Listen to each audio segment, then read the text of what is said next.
Kia Sonet 2026 yangi avlod. Bugun sizlar bilan O'zbekistonda juda ko'p kutilayotgan ixcham crossoverlardan biri, yangilangan Kia Sonet 2026 haqida batafsil gaplashamiz. Bu avtomobil shahar hayoti uchun qulaylik, zamonaviy dizayn va tejamkorlikni bir joyga jamlagan model sifatida ko'pchilikning e'tiborini tortmoqda.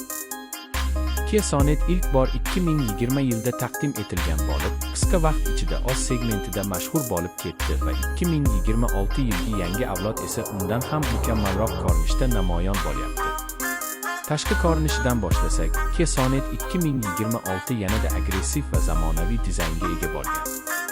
Old qismidagi yangilangan radiator panjarasi, ingichka va zamonaviy LED faralar avtomobilga qimmat va sportcha ko'rinish beradi.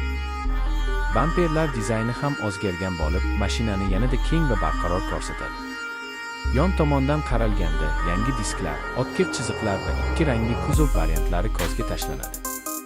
Orqa qismida esa LED stop chiroqlar va zamonaviy dizayn elementlari Sonetni o'z sinfidagi raqobatchilardan ajratib turadi. Salon ichiga kirganingizda darhol yangilanishlar seziladi.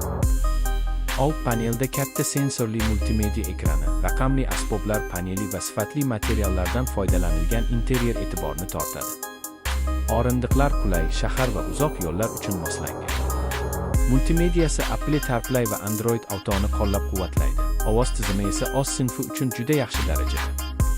Konditsioner, ko'p funksiyali rul, orqa kamera, parktroniklar va xavfsizlik tizimlari kundalik foydalanishda katta qulaylik beradi.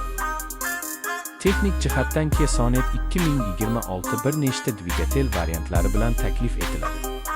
Asosan 1,6 litrli turbo benzin dvigatel va 1,5 litrli benzin variantlari bo'lib, ular yaxshi tejamkorlik va yetarli quvvatni ta'minlaydi.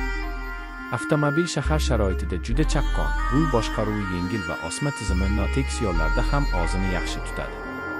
Yonilg'i sarfi ham past bo'lib, bu O'zbekiston sharoitida juda muhim omil hisob.